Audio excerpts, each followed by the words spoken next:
Welcome back to the Emily Show. This week, we are taking a look at an older case that is back in the news because of new motions, and that is the state versus Scott Peterson, who was convicted for killing his wife Laci and unborn son Connor. It's back in the news because the LA Innocence Project just recently filed some substantial motions, not just for DNA testing, but also asking for new evidence that they claim Scott Peterson did not have during trial, amongst other things. So, if you remember this case being in the news back in 2002, or if you remember this case from when it was resentenced in 2021, or if you're new to the case, I've got something for you today. We're going to do a quick overview of this case because we're going to look at the Supreme Court ruling denying a new motion but overturning the death penalty. And then we're going to take a look at the motion filed just this month by the Innocence Project in Los Angeles.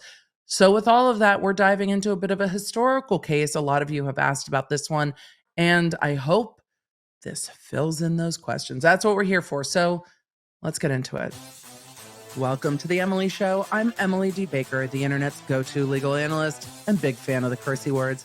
I've been a licensed attorney for over 17 years. I'm a former prosecutor, and I break down the legal side of pop culture and entertainment stories we can't stop talking about. We should just get into it. Let's go. It's that time of year where we have to tackle the adulty tasks that we don't always love, and I am the first one to procrastinate forever. But our sponsor today, Policygenius, makes it easy to jump right in and find life insurance that fits your needs. Policygenius has licensed, award-winning agents who can help you find the best fit for your needs. Remember, they work for you and not the insurance company. It means they don't have any incentive to recommend one plan or one insurer over the other. They are there to help you find the right fit. Policygenius was created to take the stress out of shopping for life insurance. They make it easy to shop from all of America's top life insurance providers in just a few clicks. And with Policygenius, you can find life insurance policies that start at just $292 per year for $1 million of coverage. Some options offer same-day approval and avoid unnecessary medical exams. It doesn't get any easier to shop for life insurance than Policygenius. Save time and money and give your family a financial safety net with Policygenius. Head to policygenius.com or click the link in the description to get your free life insurance quotes and see how much you can save. That's policygenius.com. Let's get back to today's episode. As I said, today we're going to do a timeline overview. Then we're going to look at some of the facts as the Supreme Court of California found them to be. And then we're going to go to this motion from the Innocence Project. I'm hoping that using the Supreme Court's motion from 2020 will help you get a lay of the land procedurally. And then will also give us some of a factual background for those of you that may remember this case vaguely or may remember this case intimately. But what I ask, this case was one of those hyper high profile cases where, you had news personalities reporting from outside the courtroom. You had jurors giving interviews after the trial. You had motions about juror misconduct after the trial. So many things that parallel what we're seeing in high profile cases today back from 2004, and some of the same problems that we're going to be talking about all week in the Murdaugh case, because Murdaugh is going to an evidentiary hearing with regard to whether or not there was jury tampering. And we've seen arguments about jurors in the Taking Care of Maya case. We saw them, of course, in the Ghislaine Maxwell case. I covered that here. We get a lot of conversations about jurors in these high profile cases, and this case had those conversations too. Last week, when I covered the University of Idaho killings and the recent Brian Kohberger hearing, the defense attorney made an offhanded comment that the appeal on the case after it being a death penalty case would be going on for 28 plus years. And here we are looking at the Scott Peterson case 20 years after he was convicted, and the appeals are still ongoing. And some in the chat then were like, wait, really? These appeals could be going on for 20 plus years? And I thought that this case was not just interesting from a legal standpoint, but from the high profile case standpoint that so many of you might remember it, and from the fact that these appeals have been going on for over 20 years. His death sentence was overturned, and there's quite a lot to talk about. So For all the comparisons that can be pulled from this case to cases we're covering now, we're going to take a look back into 2002, and that's where this all starts. On Christmas Eve 2002, Laci Peterson goes missing at 8 months pregnant. In April 2003, Laci Peterson's body is recovered. The next day, the unborn son is recovered. On April 18th, Laci's DNA is matched. On April 18th, Scott Peterson is arrested for the murder of Laci Peterson and Connor Peterson. On June 1st, 2004, the trial begins. It is a trial that lasts 6 months in total, 5 months for the guilt phase, 1 month for the penalty phase. The jury comes back with a conviction, and in November 2004 recommends the death penalty. And in November 2004, convicted Scott Peterson. In December 2004, the jury recommended the death penalty. He was then sentenced. An appeal automatically followed in both 2012 and 2015. The 2015 appeal worked its way up to the California Supreme Court, and that was ruled on in 2020. That overturned the death penalty conviction and upheld everything else. We're going to look at that today. In December of 2021, Scott Peterson was resentenced without trial to life without the possibility of parole. The prosecution could have retried the death penalty phase. They could have just done a punishment phase trial and chose not to, instead allowing and stipulating that he could just be resentenced on LWOP. Because Scott Peterson was moved off of death row, he lost his death row appellate counsel and filed a motion for new trial on his own, which was denied. But then he has another habeas petition that has been taken up by the LA Innocence Project, and they filed their motion for post-judgment discovery January 17th, 2024. Almost 20 years after Scott Peterson was convicted and sentenced. These cases not just take a long time to get to trial, but they are never done when the jury verdict comes in. They take decades in appellate courts afterwards.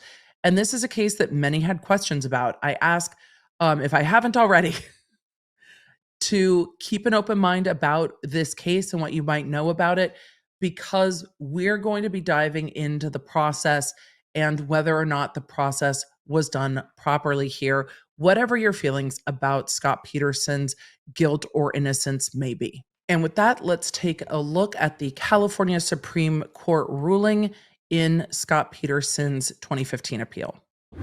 For those of you listening on audio, I will do my best to just narrate, but this is the People versus Scott Peterson, and then it has all of the appellate numbers.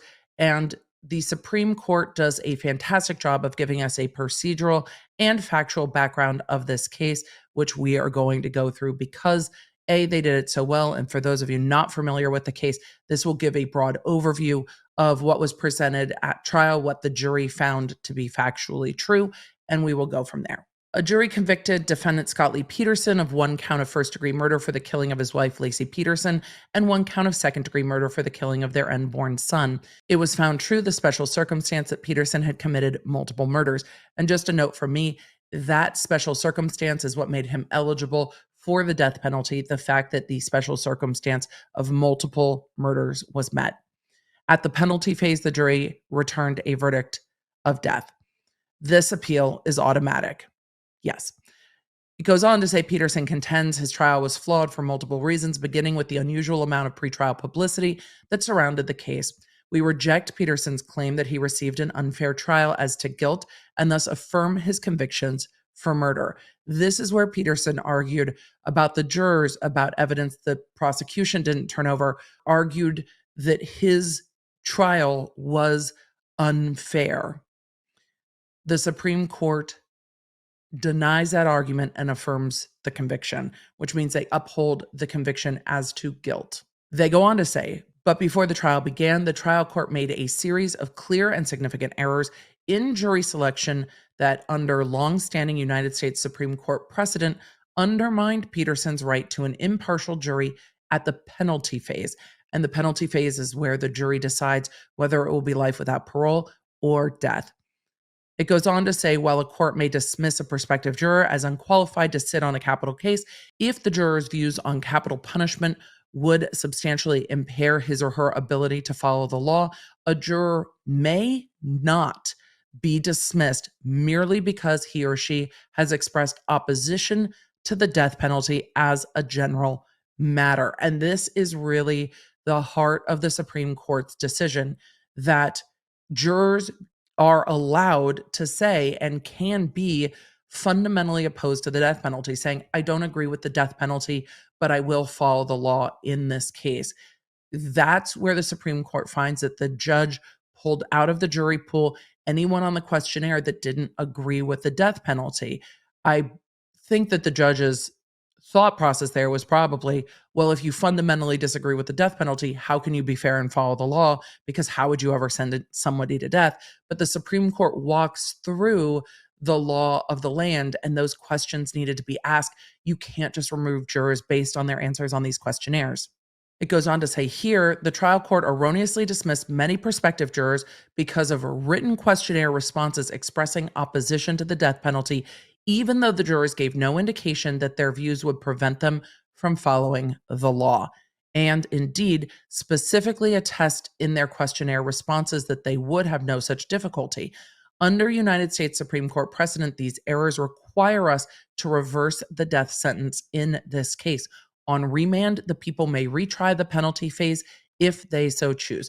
The people being the state, they had the option to retry the penalty phase and did not. That's going to come up in Peterson's affidavit in the Innocence Project motion, arguing, well, Emily, spoilers. It's going to come up in an affidavit from Scott Peterson that I'm going to cover when we get to the Innocence Project motion later in this episode. The court then lays out the factual and procedural background, so bear with me. Guilt phase of trial. 1. Prosecution evidence. This is the Supreme Court's recitation of what the prosecution presented at this trial. Peterson and Laci Rocha met in San Luis Obispo, where Laci was attending college and Peterson was working in a restaurant. They married in 1997. They opened and ran a restaurant together non-Californians, San Luis Obispo, SLO. Apology. Emily, sometimes it just slips right out. Yes. In 2000, they moved to Modesto and bought a house. Laci took a job as a substitute teacher. Peterson ran a startup fertilizer company named Trade Corp USA out of a leased warehouse. Some years after the two married, Laci became pregnant.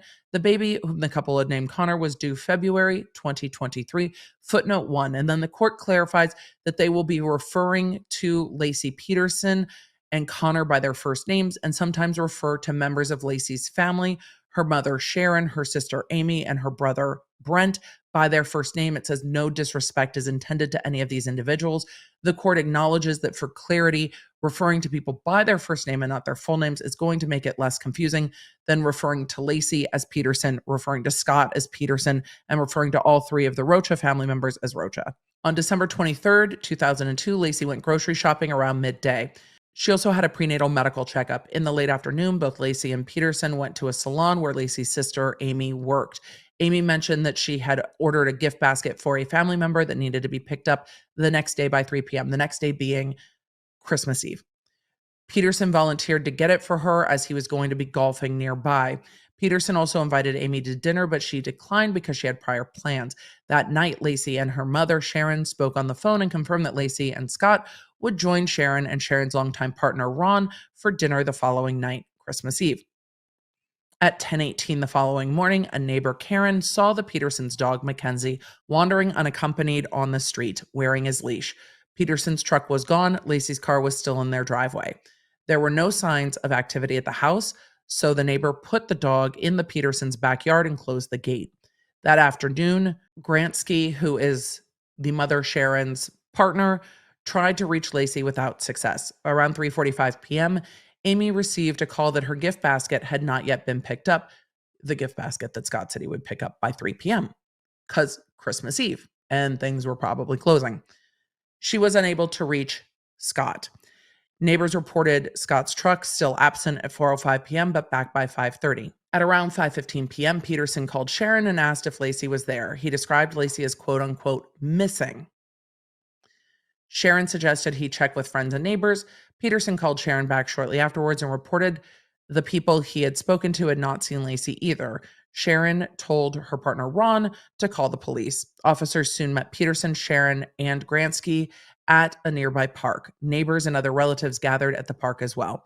Gransky spoke with Peterson and asked if he had gone golfing that day. Peterson said he had changed his mind and gone fishing instead.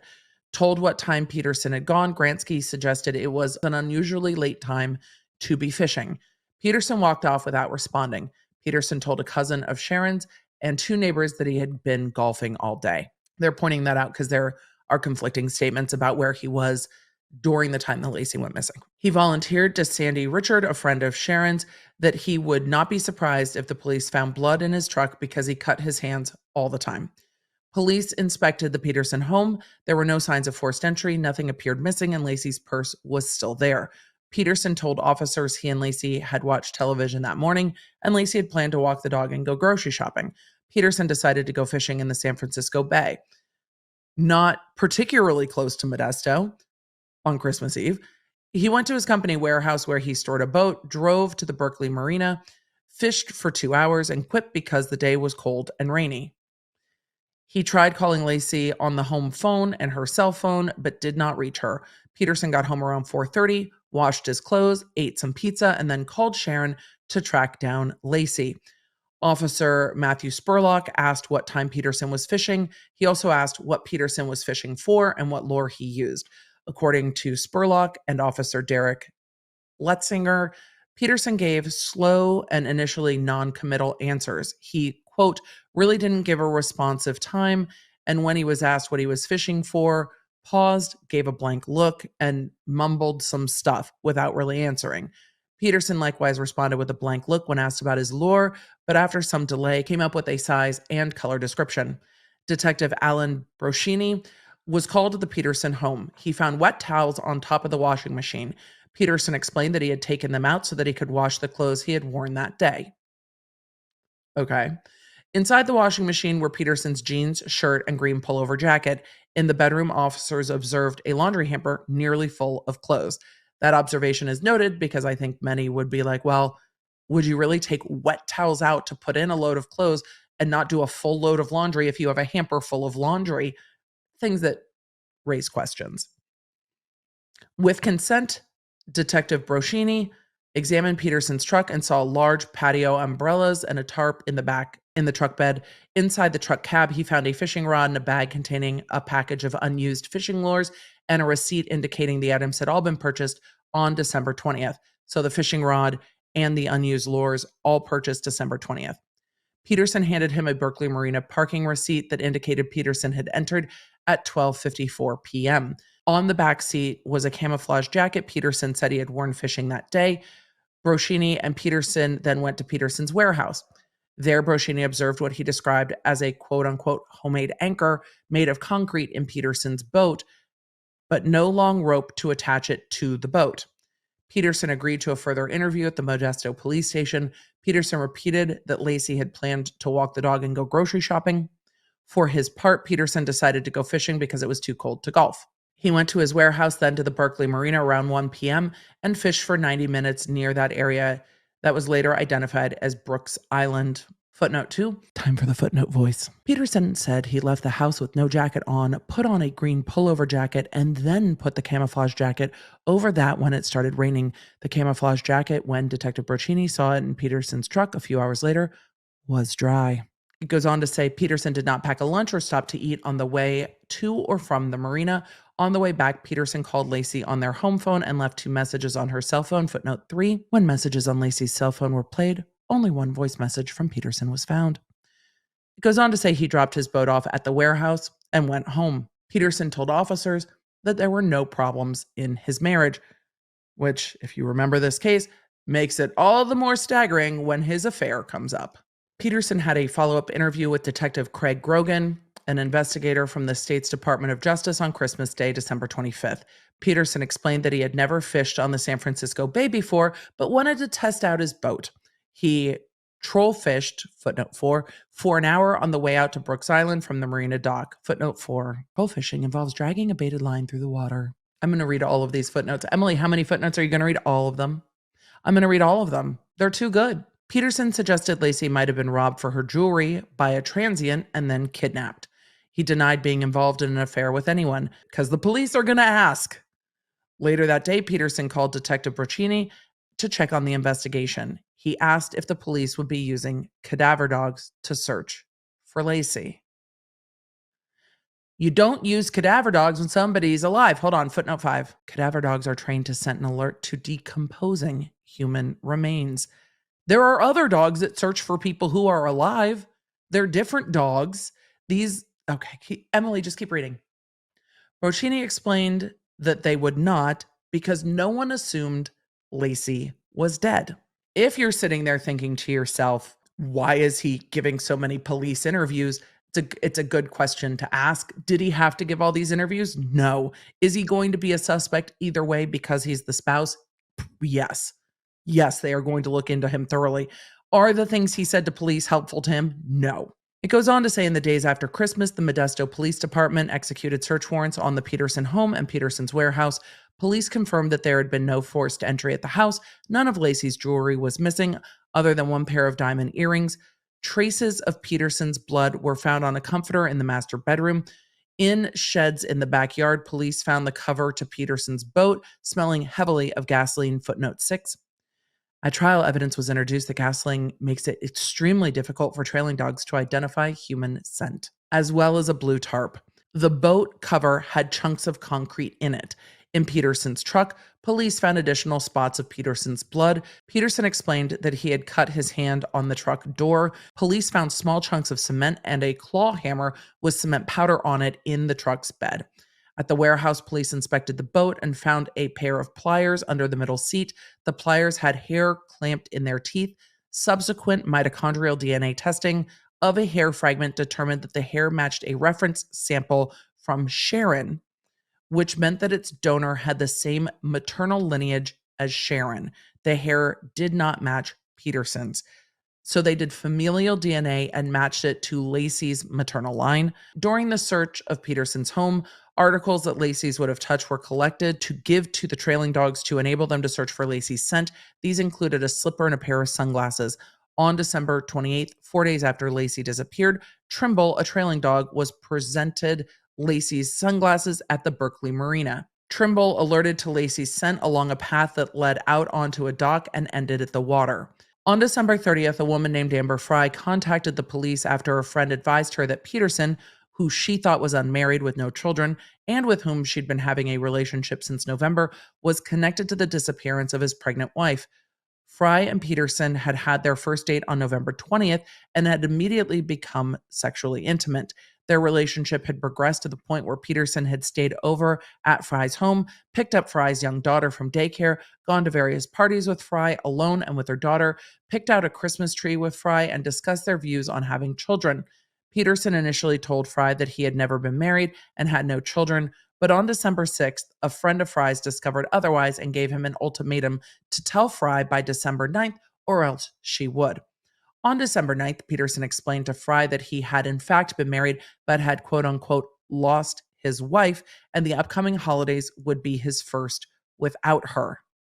On December 15th, Peterson told Fry that he would be in Europe on business through the rest of the month and much of January. On December 23rd, after Fry asked where she should send him things while he was away, Peterson rented a private mailbox to which Fry could send letters.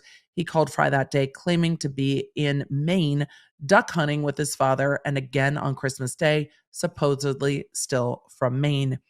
After meeting with police, Fry agreed to cooperate and tape future calls from Peterson. On New Year's Eve, Peterson called Fry from a vigil for Laci, claiming to be in Paris watching fireworks over the Eiffel Tower. He called Fry again on New Year's Day and in the days after, maintaining the fiction that he was in Europe. On January 3rd, 2003, when police confronted Peterson with a picture of himself and Fry, Peterson denied that it was him in the photo and that he was having an affair. On January 6th, at the instigation of police, Fry dropped hints that a friend had learned the truth and would tell her in a matter of hours, footnote 7. Laci's disappearance swiftly became the subject of widespread media attention. To maintain the pretense that she did not know the truth about Peterson yet, Fry denied watching the news. In response, Peterson finally admitted to Fry that he was married to a woman named Laci and had been in Modesto the entire time. The next day, when Fry asked if Peterson had told Laci about her, Peterson said he had, and that Laci was quote unquote fine with his having an affair.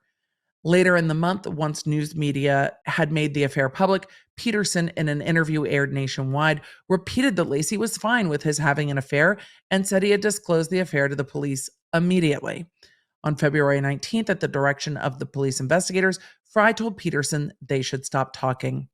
In January, after obtaining a warrant, police placed a surveillance camera outside the Peterson home and GPS tracking devices on Peterson's vehicles, including a series of cars and trucks Peterson rented for a few days at a time. Surveillance data from those devices and visual surveillance by police showed Peterson driving the approximately 90 miles from his home to the Berkeley Marina at least 5 times in January, each time using a different vehicle.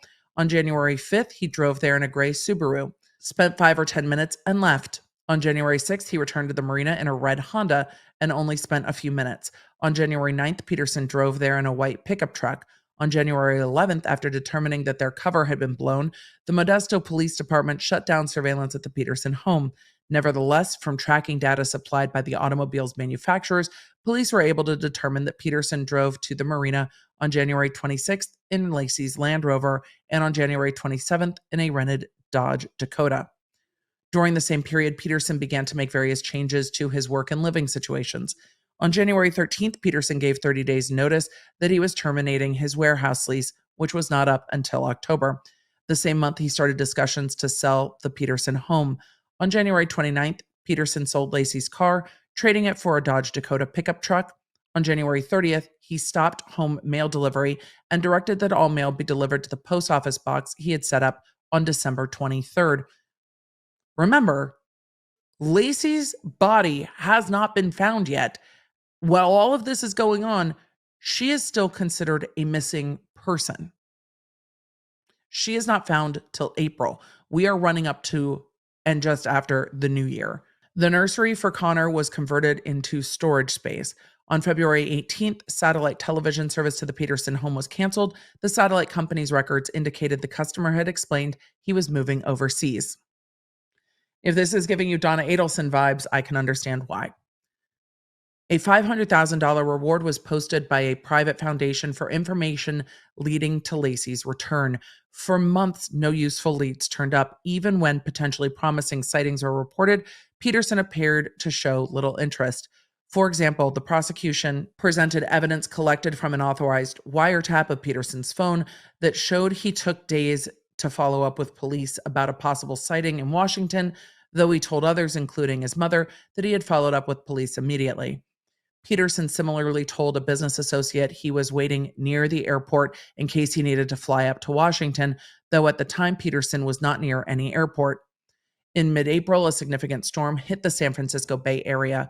On April 13th, after the storm had passed, a couple walking their dog came upon Connor's badly decomposed body, apparently washed ashore along with other storm debris. The location was just over a mile from the southern tip of Brooks Island.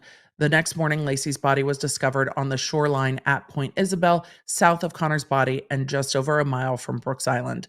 Laci's body had barnacles and duct tape on it. From residual clumps of fabric, it was possible to determine that she had been wearing light-colored capris. The clothing was consistent with the recollection of Amy, who testified that Laci was wearing cream-colored pants when she last saw her sister on December 23rd. It was, however, inconsistent with the recollection of Peterson, who told police that Laci was wearing black pants when he last saw her on December 24th. Days later, DNA testing confirmed the identities of the two bodies. Dr. Brian Peterson, no relation, performed autopsies on both bodies. Laci's body had several parts missing, and then it goes through the details of that and how it was identified. As mentioned, Laci had had a prenatal checkup on December 23rd. Based on ultrasounds, Connor was at 32 to 33 weeks gestation. Post-mortem measurements of his bone growth allowed the doctor to estimate that Connor's date of death was falling between December 21st and December 24th, with an average of December 23rd. Both Dr. Esther Toder, Laci's gynecologist, who conducted the December 23rd checkup, and Dr. Peterson testified that based on his age and health, Connor would have survived had he been born that day. That goes to the murder charge as to the unborn baby. They then go through the hydrologist who talks about the tides and how bodies would have traveled in the tides and how and where the bodies would have been dumped for them to show up back in the bay. On April 12th, the day before Connor's body was found, Peterson bought a car using his mother's name, Jacqueline, as his own, providing a fake driver's license number and paying $3,600 in cash. He had grown a goatee and a mustache and appeared to have dyed his hair. On April 15th, when Sharon called him about the discovery of the as yet unidentified bodies of Connor and Laci, Peterson did not return her call. Believing Peterson might flee, police arrested him on April 18th. When arrested, Peterson had nearly $15,000 in cash, foreign currency, 2 driver's licenses, his own and his brother's, a family member's credit card, camping gear, considerable extra clothing, and multiple cell phones. The prosecution introduced evidence concerning the Petersons' finances. The Peterson expenses were high in relation to their current income. TradeCorp USA had never been profitable, posting operating losses of $40,000 and $200,000 in consecutive years. The company was not meeting sales goals and owed its parent company $190,000. Peterson had signed multiple credit card applications in the company's name, containing misrepresentations as to the company's income. In the fall of 2002, Laci inherited jewelry and, at Peterson's request, had some of the items appraised. They were valued at more than $100,000. Computers seized from the Peterson home and the warehouse showed emails sent from an account bearing the username Splet1, SLPETE1, discussing the sale of jewelry, and eBay records likewise showed Peterson had posted jewelry items for sale. Laci also stood to inherit 1/3 of the proceeds from the sale of her grandfather's house, an interest estimated to be worth around $140,000. Laci's interest would terminate on her death with no right of survivorship to Peterson, but it was unclear whether Peterson was aware of the limitation.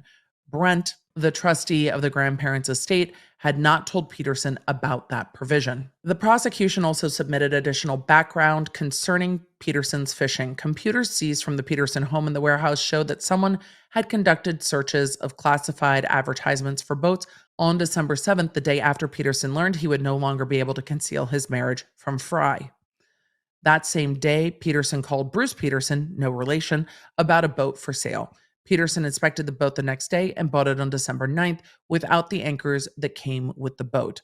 Peterson never registered the boat, nor did he ever mention the purchase to his father, to Gransky, an avid fisherman who had invited Peterson to fish several times, to other members of the Rocha family, or to his friend Gregory Reed, with whom he frequently discussed fishing. Review of the seized computer's browser history also showed someone conducting searches on December 8th for boat ramps on the Pacific Ocean, then examining nautical charts, currents, and maps for the Berkeley Marina and the San Francisco Bay, including the area around Brooks Island. They were also visits to fishing-related websites. On December 24th, the day Peterson said he was fishing, was a gray, damp, and cold day with a bit of wind. Few people were at the Berkeley Marina. When questioned by police, Peterson would not say what he was hoping to cash, but the fishing searches performed on his computer earlier the month also included searches relating to sturgeon and striped bass. Angelo Kuanang, a published author on fishing in the San Francisco Bay, who was accepted by the court as an expert fisherman, testified that Brooks Island was the wrong place to seek sturgeon, which congregated in a different part of the bay that time of year. Sturgeon also preferred live bait to lures, and Peterson's rod was too weak to catch them. Anchoring was essential to reel in sturgeon. The homemade cement anchor in his boat would have been inadequate. Finally, it was illegal to troll for sturgeon, as Peterson claimed to have done. Peterson's lures and the time of year he was fishing were also wrong for catching striped bass. The prosecution's theory was as follows. Peterson killed Laci sometime the night of December 23rd or the morning of December 24th. On the morning of December 24th, Peterson let their dog Mackenzie out with his leash on to make it appear something had happened while Laci was walking him. He wrapped Laci's body in the tarp in the bed of his truck, covered her with the patio umbrellas, drove to the warehouse, then moved her body into his boat. Footnote 8. The prosecution introduced photographs of a district attorney's office employee at approximately the same stage of pregnancy and weight as Laci at her disappearance, fitting into the bottom of Peterson's boat. He drove to the Berkeley Marina, motored out to an area near Brooks Island, and slipped her body attached to homemade concrete weights like the homemade anchor Peterson had made into the bay, footnote 9. Through an engineer for the company that manufactured the boat, the prosecution introduced stability tests the boat model underwent to obtain certification before it was sold. Peterson then returned to Modesto, dropped off the boat at the warehouse, put the boat cover out back under a leaky gas blower so that any scent would be obscured, washed his clothes, and proceeded with the ruse that Laci was missing, hoping her body would never be discovered. Now let's get into the defense evidence of this case.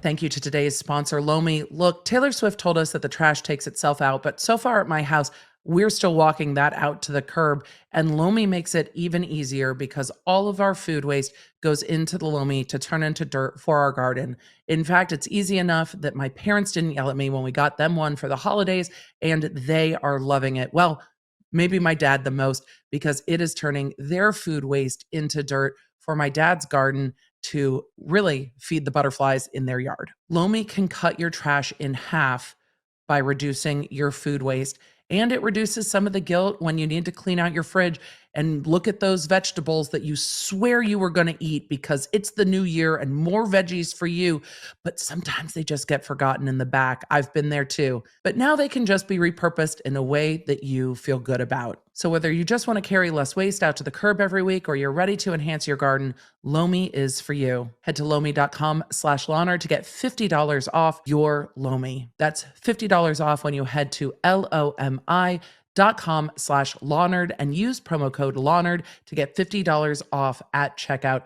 Thank you, Lomi, for sponsoring this episode. The defense argued the police had not diligently pursued whether a person or persons other than Peterson were more likely responsible for Laci's disappearance and murder, and they are continuing to argue that to these recent motions.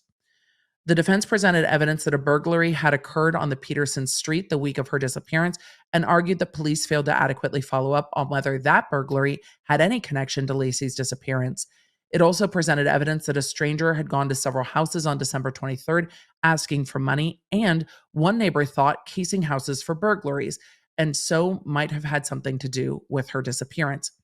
Testimony was presented that the same neighbor walking with a police officer on Christmas Day to look for the stranger had seen a pair of sandals lying in the road 150 feet from the Peterson home. The neighbor wondered at the time if they might have any connection to Laci's disappearance, but the officer just left them there.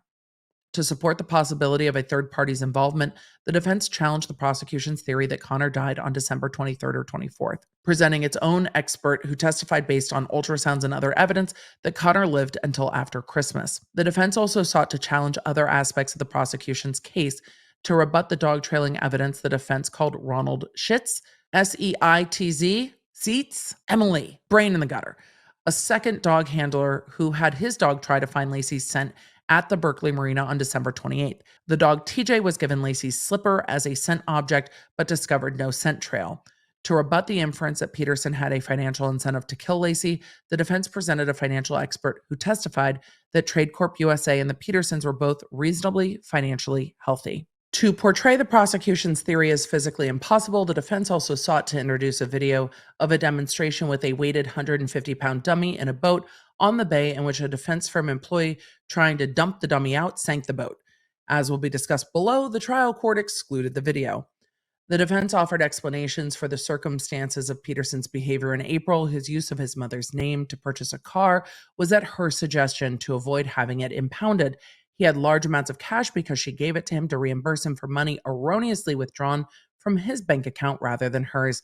Finally, he had his brother's driver's license because the club where he was going to golf that day gave discounts for local residents, such as his brother. Guilt phase verdict. The jury found Peterson guilty of murder in the first degree for the killing of Laci and murder in the second degree for the killing of Connor. It found true the sole charge special circumstance for multiple murder. It then goes briefly through the penalty phase of trial. Prosecution evidence. Peterson had no criminal record nor any history of violent acts. At the penalty phase, the prosecution relied exclusively on circumstances of the crime and victim impact evidence. 4 members of Laci's immediate family, her mother, Sharon, her stepfather, Ron, her brother, Brent, and her sister, Amy, testified. They described who Laci was as a person, shared photographs, memories, and vignettes from her life, and conveyed the grief and loss they each felt after the deaths of Laci and her unborn child. Defense evidence. Through friends, family, neighbors, teachers, coworkers, employees, and other witnesses, the defense offered evidence that Peterson had been a kind and positive member of the community. Peterson grew up in a loving family, displayed a patient and gentle disposition, and was a solid student.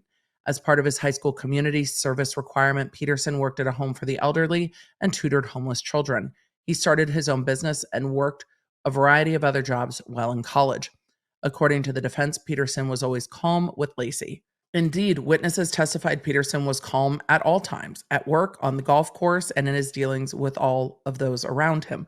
Friends and family testified to the impact the trial had on Peterson's relatives and indicated they believed if sentenced to life in prison, Peterson could make a positive impact on the lives of others.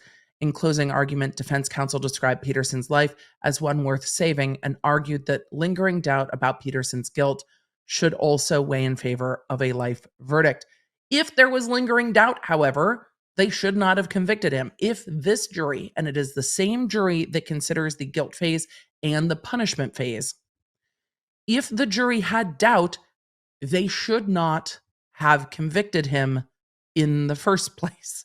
So when they argue that there is lingering doubt about his guilt, you're arguing it to the jury that just said they don't have doubt that he is, guilty beyond a reasonable doubt. The jury returned a death verdict. The court denied a motion for new trial, denied the automatic motion for modification of the verdict, and imposed the sentence of death. Now we are into the legal discussion of this case. Excusal of prospective jurors for cause based on questionnaire answers reflecting opposition to the death penalty. Peterson claims errors occurred during every phase of his trial. We begin with his challenge to the manner in which the jury was chosen. During jury selection, multiple prospective jurors were excused based solely on written questionnaire responses indicating that they were personally opposed to the death penalty. Peterson contends that, absent any indication these jurors would be unable to faithfully and impartially apply the law, it was error to remove them from the jury pool. On this initial point, Peterson is correct. Long-standing United States Supreme Court precedent makes clear that prospective jurors may not be disqualified from service in a capital case solely because of their general objections to the death penalty. That is just what happened here. And as this court has repeatedly explained, under high court precedent, even one such error requires an automatic reversal of any ensuing death penalty judgment.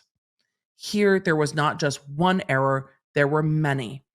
We are therefore required to reverse the death judgment. Contrary to Peterson's argument, however, we are not also required to reverse the judgment of guilt. The Supreme Court did an excellent job not just breaking down the evidence in the case, but why the death penalty verdict was overturned. And that's only 23 pages of a 103-page decision where they methodically go through all of the arguments in this case. But ultimately, the one that they overturned was the death penalty based on the jurors being dismissed based on their questionnaire. Now we need to fast forward in time. This was appealed in 2015 and ruled on in 2020. So 5 years to get to the overturning of the death penalty verdict. Then Peterson loses his appointed counsel, and now we have the LA Innocence Project taking up this case.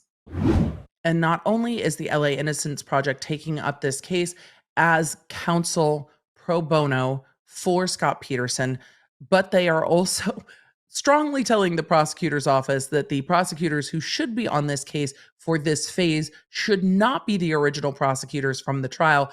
But the original prosecutors from the trial absolutely disagree on that point, which is something I have not seen widely covered. And there is an affidavit by Scott Peterson in here, and we are going to go through every line of that affidavit after we go through the broad arguments that the LA Innocence Project is making. And I will stop referring to them by their full title and start referring to them as Peterson and his attorneys, because these are arguments made by Peterson and his attorneys. This was filed with the court on January 17th, 2024.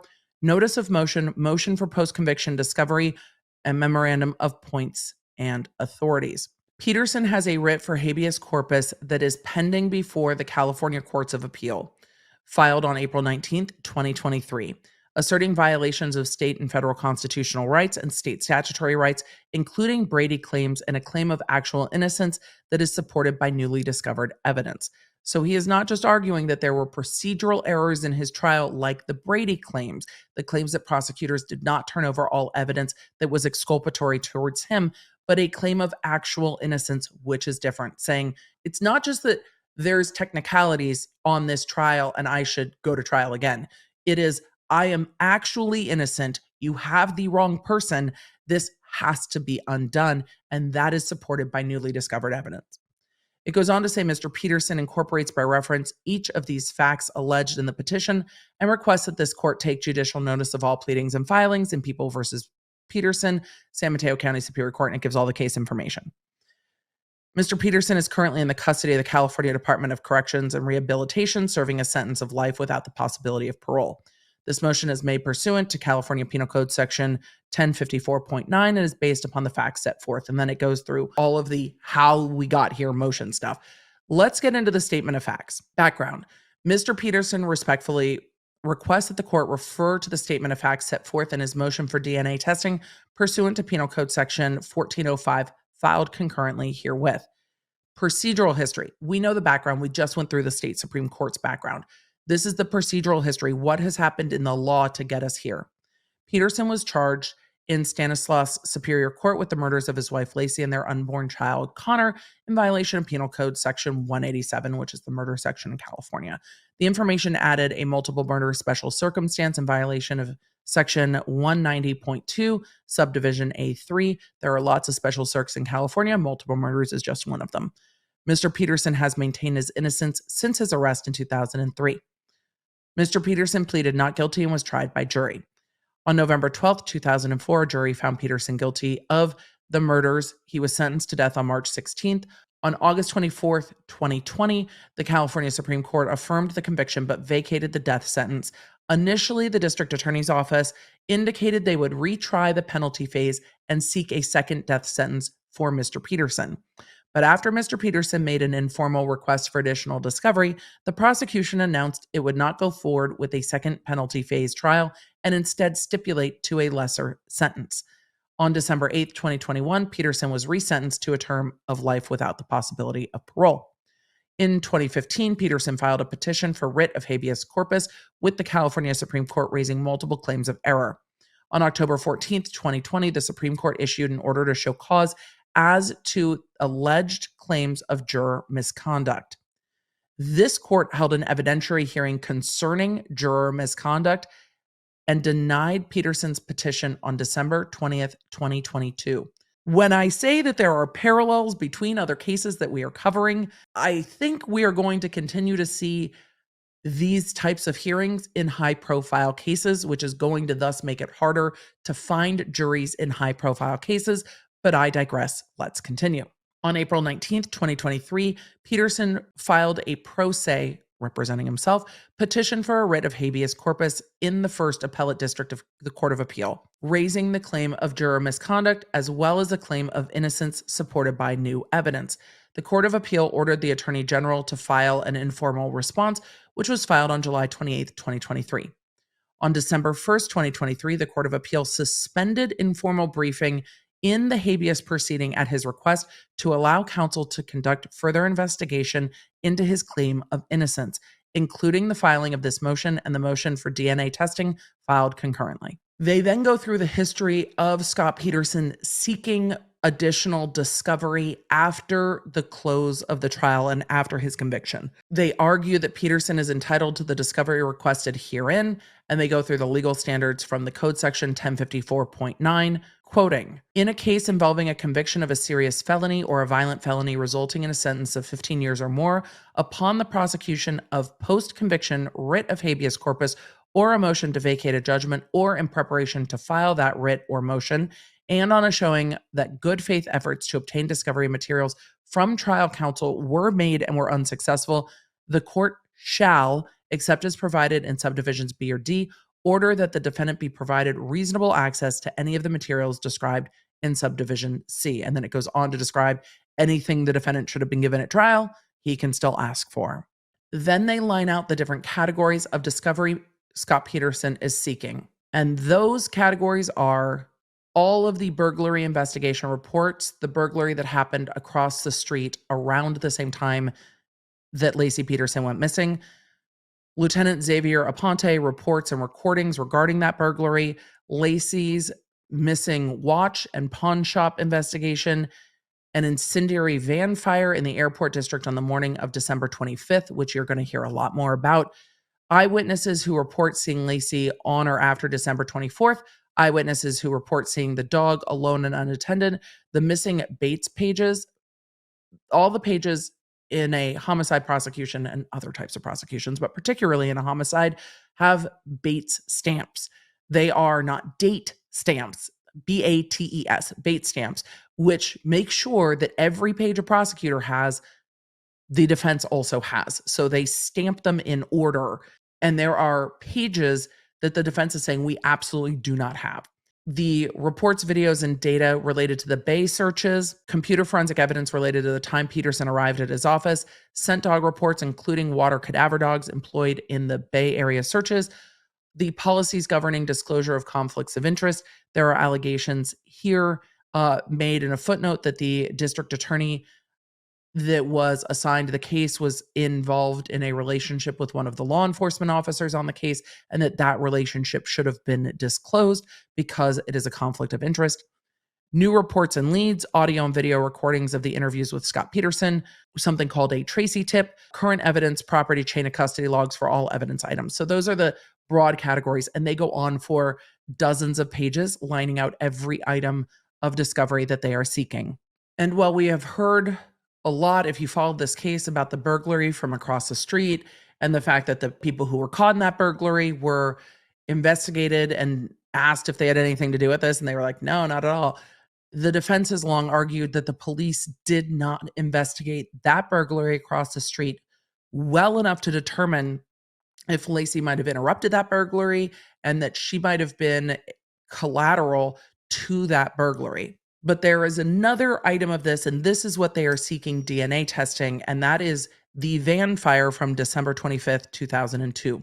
They're asking for a complete copy of Modesto Police Department in the case, and they give the case number, and the fire department and the fire department's case number concerning the investigation of an incendiary fire of an orange van containing a mattress with apparent bloodstains located in the alley between 612 Thrasher and 607 Empire, footnote 12, less than 1 mile from the Petersons' home in the early morning of December 25th, 2002, the day after Laci Peterson was reported missing. These items requested include, but are not limited to, the following, but let's get to that footnote. Footnote C, Exhibit 8, the declaration of Mike Goodgell, attesting to the fact that 607 Empire was the address of Stephen Todd's sister-in-law, the daughter of Cliff Cohn, whose name Todd provided as his unverified alibi for December 24th, 2002, and those are names connected to the burglary. Digital copies of all 911 calls reporting the fire in the alley, a complete color copy of the files and the crime lab files, DNA reports, bench notes, all of it. So they're looking for all of the reports, and they are also asking to be allowed to do additional DNA on the cuttings that were taken from the mattresses and other places. Particularly, some of the items that are interesting to me are the following, which are police and fire reports, notes, audio, basically everything, of sightings of a van similar in the La Loma neighborhood prior to it being reported on fire. There is an interview with the police department saying, an individual saying he saw a bright orange Blazer type vehicle in East La Loma Park that resembled the color of a Caltrans van with suspicious looking men standing nearby. He also saw a dog he recognized as the Petersons' dog Mackenzie in the park on the morning of December 24th. The report called in by an individual named Patty, who informed the police on December 25th at 6:30 a.m. a rust-colored van stalled out on her street in front of her home on Highland Drive within 1,000 feet of the Petersons' home, and a woman knocked on her door asking for gas, which her husband provided. All reports relating to sightings of an orange Blazer, as indicated by information called in by other witnesses. And then they list a long list of witnesses who either called in or talked about the van and any action taken regarding the van. In concluding this, they say Peterson respectfully requests the court grant this motion and order the prosecution to conduct a thorough and sweeping search of its files and provide Mr. Peterson, through his counsel, with discovery as requested herein without delay. We then get into some of the communications back and forth between the defense and the prosecution, which is always interesting to me. This is a very thorough motion asking for a tremendous amount of discovery. Can we talk about your butt for a minute? Now that I have all of your attention and have mortified my mother, we're going to talk about today's sponsor, Tushy. Tushy makes bidets that are so easy to install, you won't even fight with your partner about connecting it to your toilet. And with Tushy, you use 75% less toilet paper on average.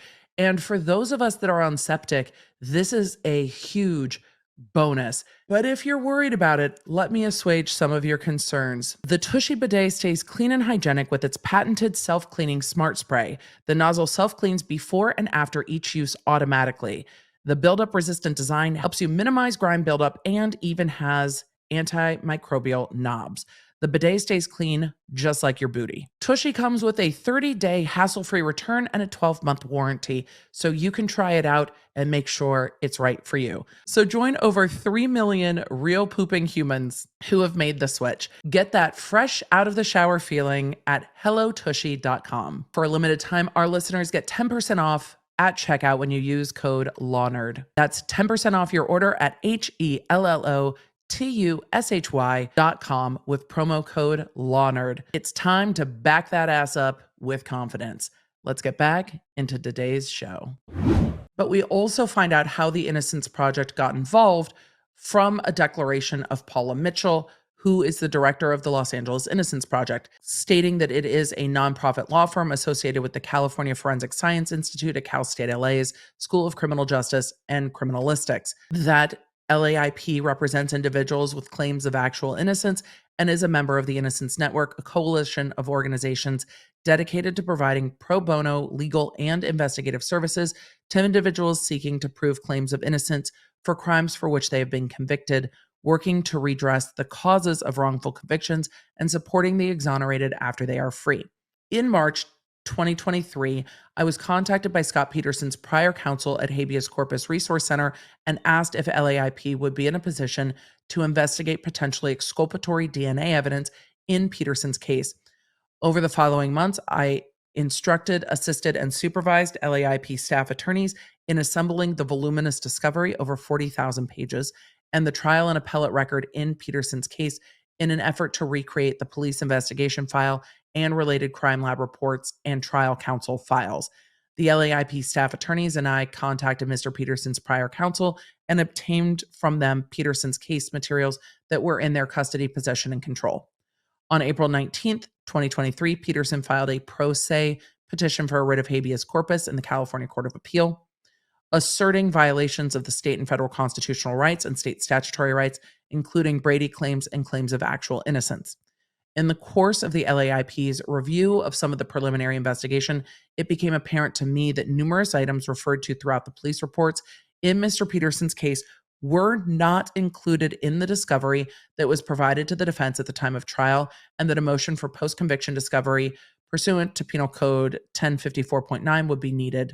On November 13th, 2023, the Court of Appeal granted Peterson's request that I be substituted in to represent him in the pending habeas proceedings. And on November 14th, 2023, I filed a request in the Court of Appeal asking that informal briefing in the pending habeas proceeding be suspended to allow counsel sufficient time to conduct further investigation. On November 14th, I sent a letter to the District Attorney of Stanislaus County, Jeff Ligero, seeking his office's position on our request for specific items of post-conviction discovery. DA Ligero responded via email that same evening, stating that the original trial prosecutors on Peterson's case were still assigned to the Peterson case and would be the points of contact. On November 15th, I replied to the DA urging him to reconsider his decision to assign the original trial prosecutors to Peterson's case, as it is no longer considered best practices to ask trial prosecutors to investigate and review their own convictions in cases where a claim of innocence is asserted, and particularly where there are allegations of prosecutorial misconduct. The email exchanges of November 14th and 15th are attached here too. On December 1st, 2023, the Court of Appeals granted Peterson's request to suspend informal briefing. Let's take a look briefly at those interactions between the prosecution and the defense. The first letter is the defense sending an extensive list of what they are looking for by way of discovery, all of which is incorporated into their motion, but it is a thorough and extensive letter. The elected DA responds and says the point of contact are the original prosecutors. The Innocence Project emails back and says, I urge you to change prosecutors. It is now universally accepted best practices for the original trial prosecutors in a case not to be tasked with or even involved in investigating and searching for exculpatory evidence and or reviewing the integrity of a conviction. And then they go on and cite various law review articles regarding that position. And then sign off with, I hope that in light of this well-established principle, you will reconsider your decision to assign this matter to the original trial prosecutors to investigate and respond to our request so we can ensure that justice is done in this complicated and important case. The trial prosecutor responds saying, District Attorney Jeff Ligero has received your request regarding the informal discovery. He asked me to respond to you directly. In reference to your statement about potential concerns in this office's assignment of the original prosecutors, we completely disagree that your cited material provides any basis for removal. District Attorney Ligero is completely confident in having the original prosecution team respond to any and all requests in any subsequent post-convictions matter. You may not be aware, but it was our team that brought newly discovered information to the attention of inmate Peterson's lawyers and the court during his last habeas matter. Our transparency during the alleged juror misconduct issue is part of the record, and the district attorney has no intention of removing our team and our valuable experience from any post-conviction project related to this matter.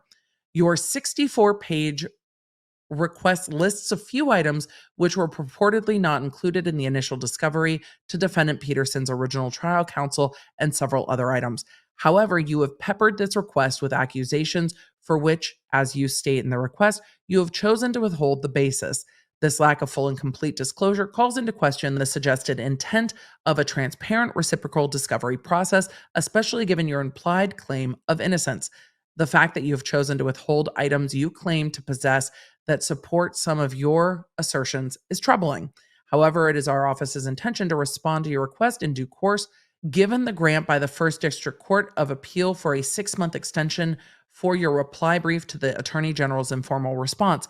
However, as you recognize, having dealt with these matters for many years, there is no informal discovery process provided under Penal Code Section 1054.9. As an aside, our office was previously scheduled to meet with defendant Peterson's prior appointed habeas counsel to discuss their current claims in August of 2023, but that meeting was canceled by defendant Peterson's prior appointed counsel on habeas corpus. If you would like to reschedule a meeting, our team will be pleased to meet and confer with you in the new year. This office continues to strive to ensure justice for the victims of crime, as well as justice for those accused, charged, prosecuted, and convicted. Thank you, Bridget, the special prosecutor assigned to this case. Then we get to Scott Peterson's declaration. I, Scott Peterson, hereby declare under penalty of perjury, the following is true and accurate to the best of my knowledge. I am 51 years old and currently incarcerated by the California Department of Corrections and Rehabilitations at Mule Creek State Prison in Ione, California, serving a sentence of life without the possibility of parole.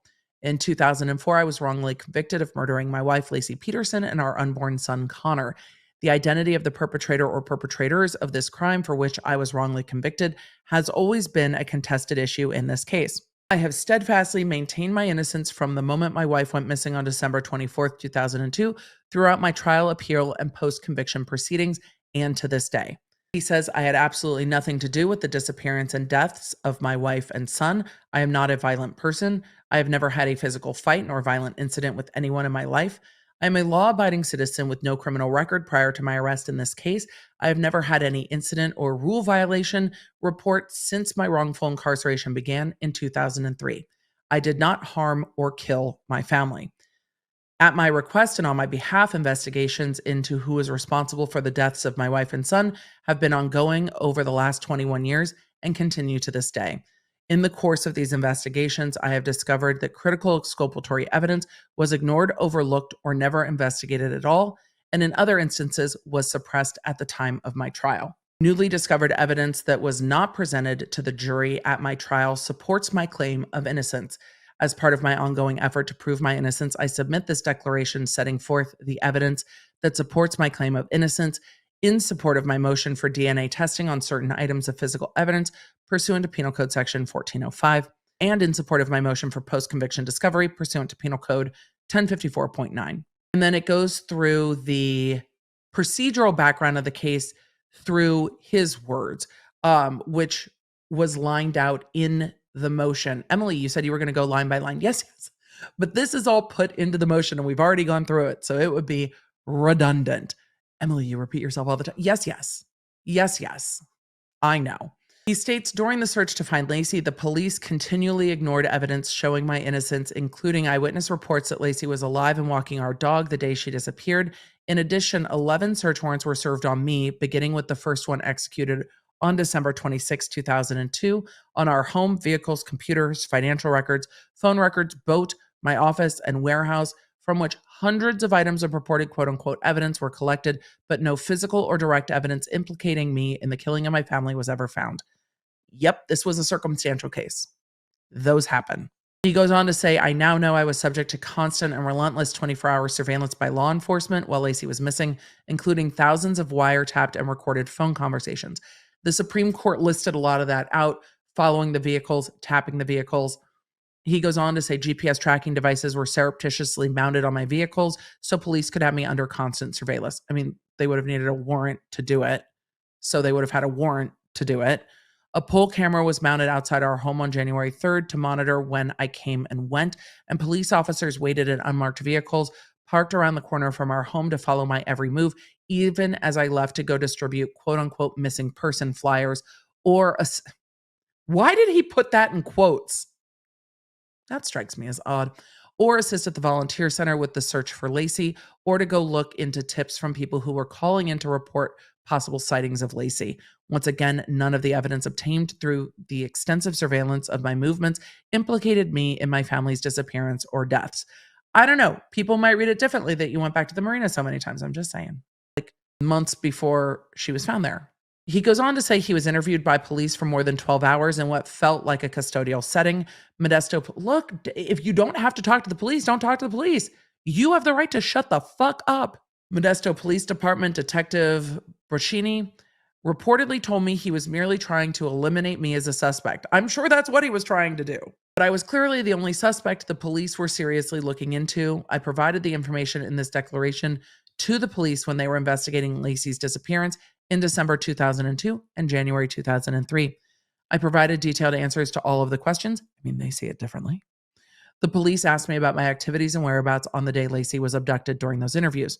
Of all 12 hours of interviews I had with police, only 1 hour was actually recorded and preserved on tape. That troubles me too. I don't like that either. The unrecorded interviews were quote unquote summarized in written police reports that I have reviewed.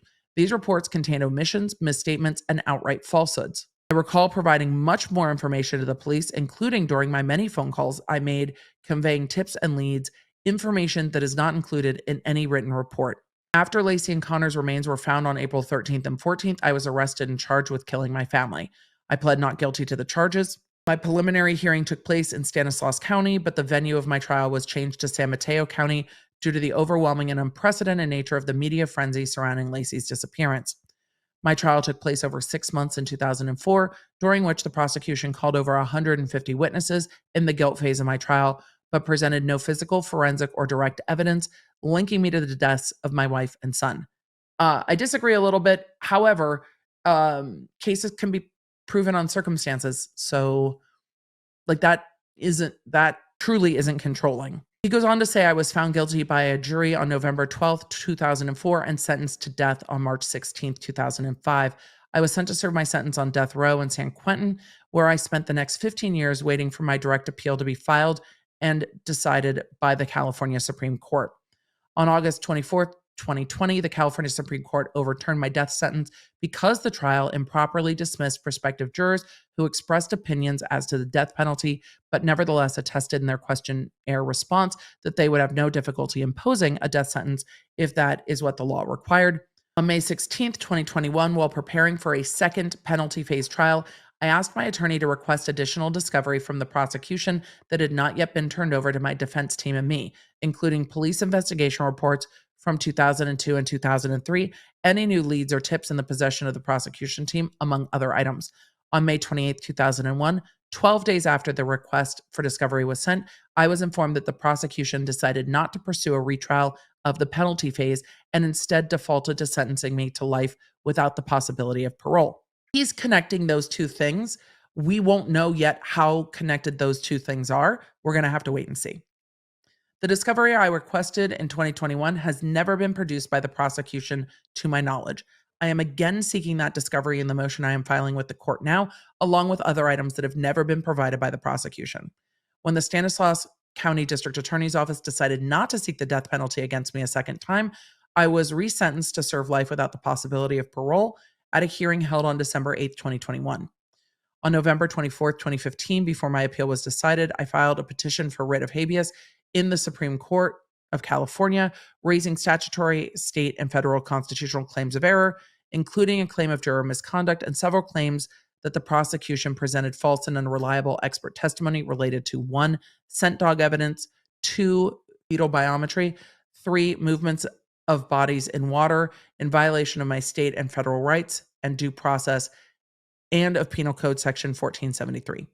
On October 14th, 2020, the California Supreme Court issued an order to show cause as to Claim 1 as to why relief should not be granted on the ground that juror number 7 committed prejudicial misconduct by not disclosing her prior involvement with other legal proceedings, including that she sought a restraining order while she was pregnant in 2000 out of fear that physical harm would come to her unborn child. I read in the briefing that juror number 7 was separately a victim of domestic violence in 2001 while she was pregnant with another child. The California Supreme Court summarily denied the other claims raised in my petition without a reasoned opinion. I'm sure the Supreme Court would love to hear that. I attended the evidentiary hearing that was held in San Mateo County Superior Court in August 2022 concerning juror number 7's alleged prejudicial misconduct. The Superior Court acknowledged that juror number 7 was not truthful in her juror questionnaire, but still denied the claim because the judge found that her misconduct was not motivated by any bias against me. If that sounds to you like the Maxwell case, it is very similar to the Maxwell case, where a juror in the Maxwell case, and there's another Emily Show episode on this, and this one's gotten way long, left things out that were very similar in nature to the case that was being heard, and then talked about them on a BBC interview, which is how they came to light. The court did an evidentiary hearing, questioned the juror, and decided that the omissions on the questionnaire were not prejudicial to the defendant. And that's what we're going to be hearing this week in the Murdaugh case as well, about whether or not the clerk of court spoke to jurors and what happens from there. That all's going to happen after I record this, but a lot of it's going to happen before it's released. So hopefully you're tuning in over on YouTube and we all know what happens by now. On April 19th, 2023, I filed a pro se petition for writ of habeas corpus in the California Court of Appeals, seeking review of the Superior Court's denial of my claim that juror number 7 committed prejudicial misconduct, which is currently pending. In my petition, I also raised claims that the prosecution presented false evidence against me, and I submitted new evidence of a confession made by one of the individuals involved in the burglary of our neighbor's home, who admitted to killing my family. In July 2023, I contacted the Los Angeles Innocence Project. They say your lawyer did, but okay. And asked them to investigate the evidence in my case and determine whether a post-conviction discovery motion and motion for DNA testing should be filed so that further investigation can be conducted into who's responsible for killing my family. I believe this additional information will assist in determining what happened to my family and prove I am innocent and had nothing to do with these horrible crimes committed against my wife and son. I have reviewed this declaration in its entirety, and it is accurate to the best of my knowledge. This was done on November 29th, 2023. But Scott Peterson says he submitted new evidence of a confession made by one of the individuals involved in the burglary. This has long been the defense's argument that the burglary across the street and those who committed that burglary are those who are responsible for the death of Laci and Connor Peterson. And depending on the DNA evidence, because when that burned out van was recovered and tested, there were presumptive tests for blood on a mattress in the back of the van. Depending on what that DNA evidence shows, it could be a very telling piece of new evidence that at a minimum should have been presented at trial had it been done. So what happens now? Will they get a hearing on this? Will they get the DNA testing? And is this all going to be enough for Scott Peterson to get a new trial? There is a lot of circumstantial evidence against him. However, if there is DNA belonging to Laci Peterson in a van that was burned out and police didn't follow up on those leads, and there is a confession, an actual confession of someone who says, no, I was involved, or no, I did this, and evidence to support that confession, it's going to be a very interesting thing. If you appreciate taking a look back at a case that is now deep, deep in the mud on appeals, let me know in the comments over on YouTube or your reviews of the Emily Show podcast on your favorite podcasting platform, because I have a feeling we're going to need to follow this one and add it to the docket for more breakdowns as this goes forward, and whether or not new evidence will be tested and presented in the Scott Peterson case. And with that, thank you for being here. Thank you for being a law nerd. May your weather be getting warm. Should I say may your toilet paper be plentiful? Because maybe you don't need as much anymore. Maybe you don't. But may your Wi-Fi be flawless. May your family be well, and may the odds be ever in your favor. Law Nerd, I'll talk to you in the next one. You can stay up to date with everything I'm covering on our free iOS and Android app at lawnerdapp.com, or search your app store for Law Nerd. And you can also follow me on social media at the Emily D. Baker. Remember, I stream on YouTube on Tuesdays and Thursdays. I recap all of that for you in quick bits on Monday. And of course, the Emily Show drops on Wednesdays. Thanks for being a Law Nerd.